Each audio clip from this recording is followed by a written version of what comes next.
So I love two things: dirt bikes and downhill mountain bikes. I love riding dirt bikes, and in addition to that, one of my other big passions that I haven't really talked about is downhill mountain biking, and specifically racing. I believe it is pretty much two sides to the same coin. The two sports are closely linked. Many people that ride motocross also ride mountain bikes or downhill, and vice versa. And in addition to that, I also am just an all-around passionate cyclist. Pretty much anything on two wheels I like. BMX, road cycling, XC, enduro, downhill, obviously supercross, off-road dirt bike racing, motocross, etc. You get the point, and I feel like being a fan, whether just watching it or actually participating it firsthand, has given me a potentially valuable insight in terms of some of the training advantages that are to be had, or even more specifically for this video, one of the most common training mistakes that people make in terms of cardio preparation. So as we know, whether you cycle or ride dirt bikes, and especially if you do it and you're competitive, you're just maybe trying to improve, get faster, smoke your buddies, or you're actually racing, we all know that this is a high intensity sport. It is challenging, it is physically draining, and it requires a pretty significant approach physically and the training side to really be able to maximize your performance. And one thing that I did, and I would imagine many of you were in the same boat or are the same boat, is really the approach. And that is going too hard, too often, and not understanding the importance of metering your effort. Now, when I first started preparing for downhill mountain biking, I figured, well, it's simple. You're pretty much, when you're racing or even riding mountain bikes, you're pretty much peaked as hard as you can, at least in my case. And I figured I might as well match that level of intensity in the training. And what I discovered in looking into it is this is actually a really common problem that people will make. In doing so, you will often experience two things. Is one, you will improve quite quickly. However, that is typically followed with a pretty significant plateau. You're not able to improve.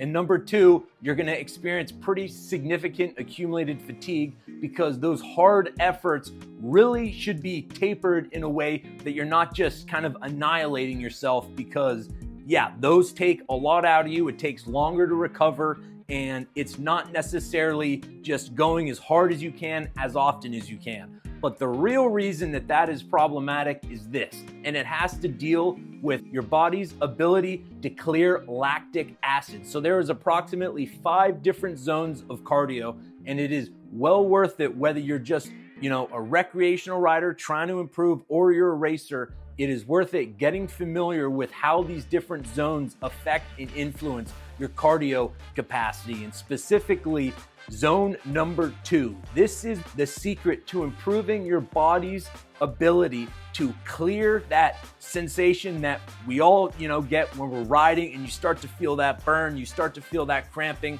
Well, what is happening is, as your body is breaking down the carbs, as it is fueling, that is the byproduct, and that is where you start to feel that burning, and that is what can quickly take you from feeling like a boss, you're feeling great, to now you're pretty much granny gearing it the rest of the way. And a common problem going too hard too often in your training is, while you might be improving your muscular capacity for that level of intensity, you can't sustain it because your body is not able and is not efficiently capable of getting rid of that lactic acid. And that is where the lower intensity training zones come massively into play.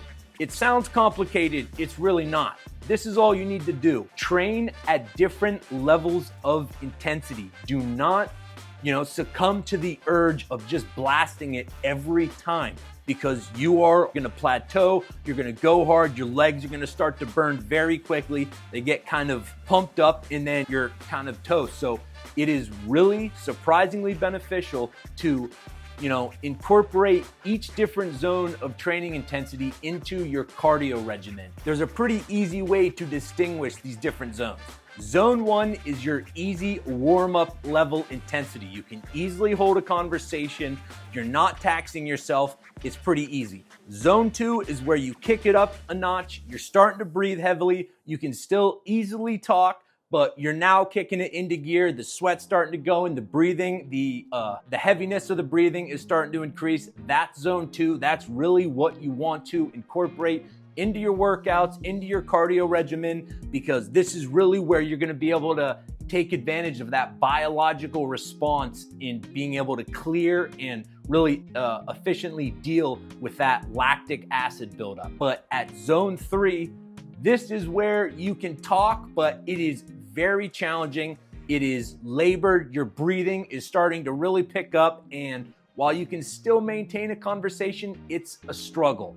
Zone 4 and 5 is where you're pretty much not talking anymore. Your breathing is too hard, is too labored to be able to manage a conversation, and generally you're just in too much pain to continue talking. Zone 5 is pretty simple. It's absolutely all out, everything you got. The other quirk about this is whatever zone of intensity you're trying to target, it's important to manage it in an appropriate way and not go too hard, because if you start to go, for example, you're in zone 2, you're trying to do whatever, an hour, 2 hours in zone 2, take it easy, there's a hill, you know, for the fun of it, just start to do an all-out sprint.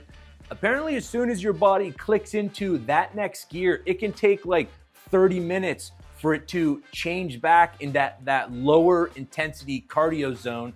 And just understand that if you are trying to work these lower intensity zones, it's important to be disciplined about it. Because yeah, if you find yourself just going really hard and then letting off the throttle, you might not be experiencing the full benefits that you could be if you were a little bit more disciplined about it. So hope you guys enjoyed it. I enjoy trying to figure out how to get faster, what simple things I can incorporate to improve, and leave me a comment. Tell me what you think. I bet you guys have lots of great ideas. So I love hearing recommendations, feedback. Let me know what you guys think. And yeah, I hope you enjoyed the video.